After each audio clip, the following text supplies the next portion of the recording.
Hello and welcome back to my channels, and in this video I'm gonna show you the another Iron Man from the Hot Toys, and this is the Mark 47 from the Spider-Man Homecoming movie. So in that movie Tony only show up for only about a couple of minutes when the Spider-Man make a mess in the on the ship. So yeah, it's very famous. As soon as the figure came out, it was sold out really fast, and then so this is a reissue.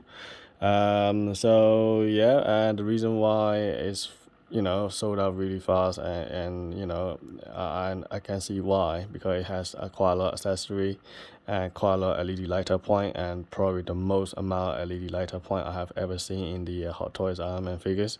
And in fact this is even more than a Mark 85 actually. So I spent nearly half an hour installing the batteries in this figure. Is ridiculous. So many compartments, so many little panels that I have to flip it around, and it just takes forever. And these batteries are so so tiny and such a pain to put it in. I don't understand why Hot Toy they put these batteries in these figures, in such a expensive figures. I mean, why don't they put it in the something that's central batteries, and just a charge with a USB plug or something like that, and then when you turn on one button and it turns on all the LED light in the whole figures. Why can't they do that? I mean, I don't understand why they, it's in such a modern technology nowadays, and they could surely find a way to do this thing. But unfortunately, until now, we have to install all the tiny little batteries in these figures. It takes forever to get it right. So yeah, anyway, apart from moaning aside, and this figure is outstanding on the surface. It also looks really cool with all the lighter points and quite a lot of accessory.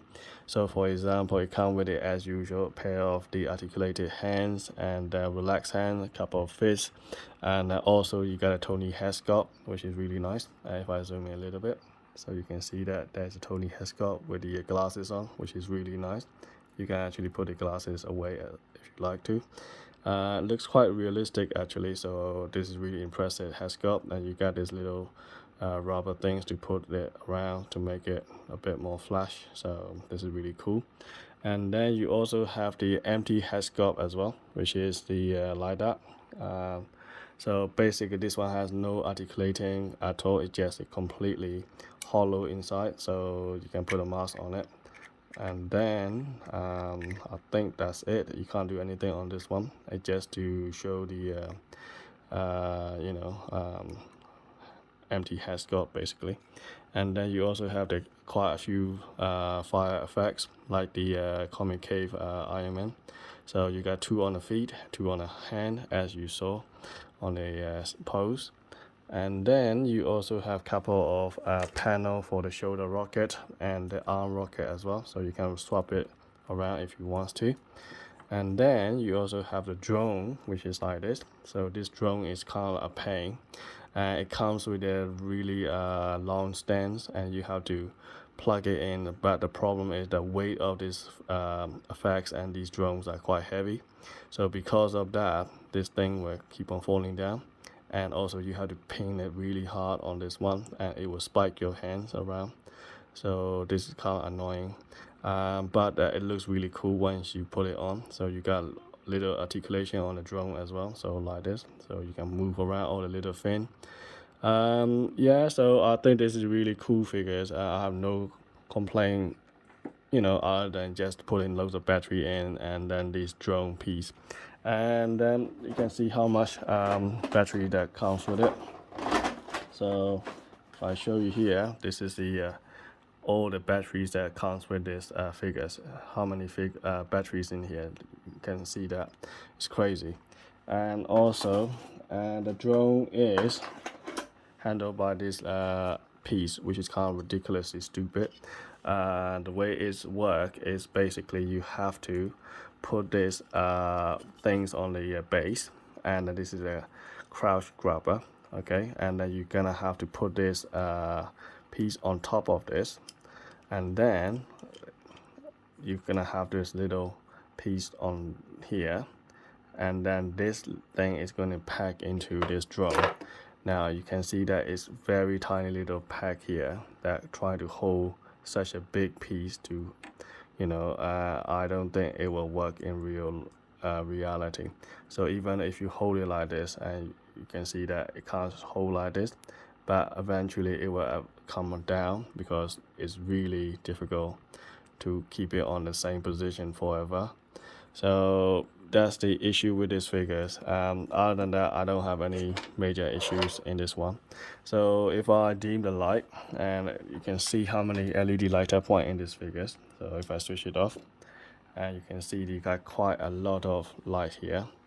So take a pause on this, and then you can see you got quite a few. So you got 1, 2, 3, 4, 5, 6, 7, 8, 8 on a 9 actually, 9 on the chest alone.